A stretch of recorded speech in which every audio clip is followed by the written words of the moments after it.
নমস্কার,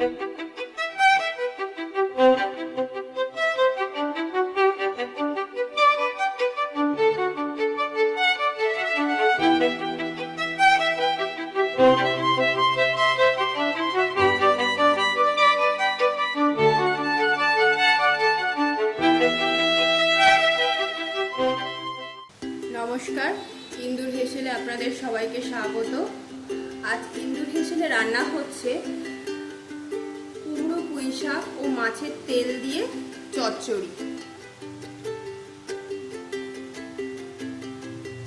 তার জন্য আমি এখানটায় কেটে নিয়েছি, এই কুমড়োগুলোকে ডুমো ডুমো করে কেটে নিয়েছি, আলুগুলোকেও ছোট ছোট ডুমো ডুমো করে কেটে নিয়েছি এখানে পুঁই ডাঁটা, আর নিয়েছি একটু কুঁদলি, আর নিয়েছি এই যে পুঁই শাকের পাতাগুলোকে কুচি কুচি করে কেটে নিয়েছি, আর এখানে নিয়েছি কাঁঠালের দানা, আর নিয়েছি এখানটায় কাতলা মাছের ফ্রেশ তেল। দেখুন, এরপর আমি এতে দিয়ে দিচ্ছি সর্ষের তেল।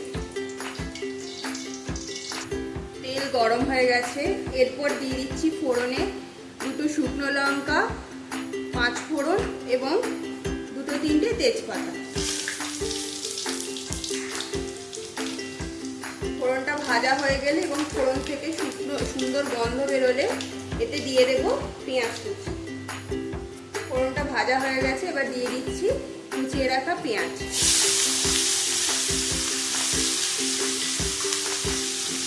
গ্যাসটা মিডিয়াম ফ্লেমে রেখে পেঁয়াজটাকে একটুখানি হালকা লাল করে ভেজে নেব। হালকা লাল হয়ে গেছে, এরপর এতে আমি দিয়ে দেব রসুন বাটা। রসুন বাটাটা দিয়ে আবার খানিকক্ষণ ভেজে নেব। পেঁয়াজ আর রসুনটা ভাজা হয়ে গেছে, এরপর এতে দিয়ে দেব ওই মাছের তেলটা।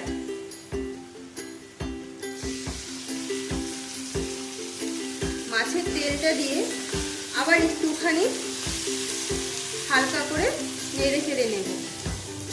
মাছের তেলটাও ভাজা হয়ে গেছে, এরপর এতে আমি তুলে দেব কেটে রাখা সবজিগুলো। এই যে দিয়ে দিচ্ছি কুমড়ো, আলু সব একসঙ্গে দিয়ে দিচ্ছি।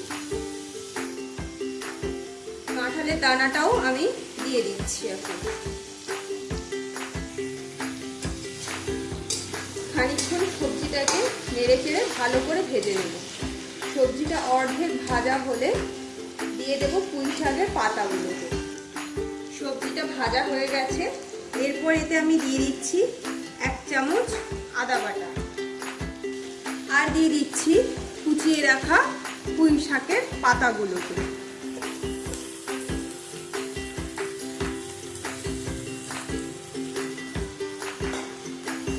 এরপরে আবারও খানিকক্ষণ এটাকে ভালো করে নেড়ে চেড়ে কষিয়ে নেব, যতক্ষণ না আদার কাঁচা গন্ধটা যাচ্ছে এবং এই পুঁই শাকের পাতাগুলো একটুখানি নরম হয়ে যাচ্ছে। এই সময় গ্যাসটাকে আমরা মিডিয়াম ফ্লেমে রাখবো। আদার কাঁচা গন্ধটা চলে গেছে, সবজিগুলো কষানো হয়ে গেছে এবং পুঁই শাকের পাতাগুলোও খানিকটা নরম হয়ে মজে গেছে। এবারে আমি এতে দিয়ে দেব রেগুলার মশলা।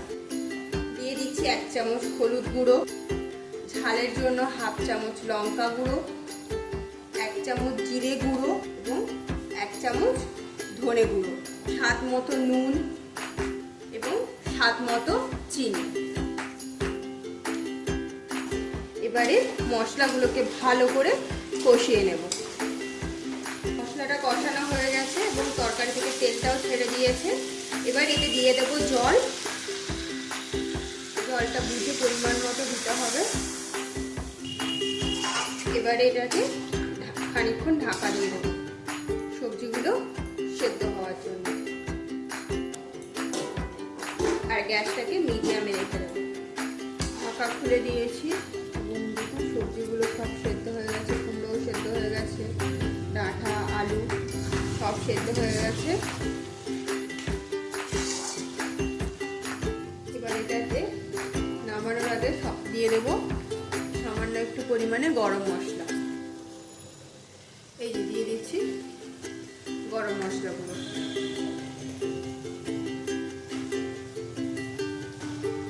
এবার এটাকে ভালো করে নেড়ে ফেলে গ্যাসটাকে আমরা অফ করে দেবো। আর সবজিটাকে একটু ঘেটে দেবো, যেহেতু ঘন্ট বা চচ্চড়ি যেটাই বলুন না কেন, একটু সবজিটা ঘেটে দিলে ভালো লাগে, গা মাখা মতো এটা হয়ে যায়। এবারে গ্যাসটাকে আমি অফ করে দিলাম। আমাদের মাছের তেল দিয়ে কুমড়ো পুঁই শাকের ঘন্ট বা চচ্চড়ি যেটাই বলুন না কেন রেডি। মাছের তেল দিয়ে কুমড়ো পুঁই শাকের চচ্চড়ি আমাদের রেডি। এই রান্নাটা আপনারা বাড়িতে ট্রাই করবেন এবং কেমন হয়েছে সেটা কমেন্ট করে জানাবেন।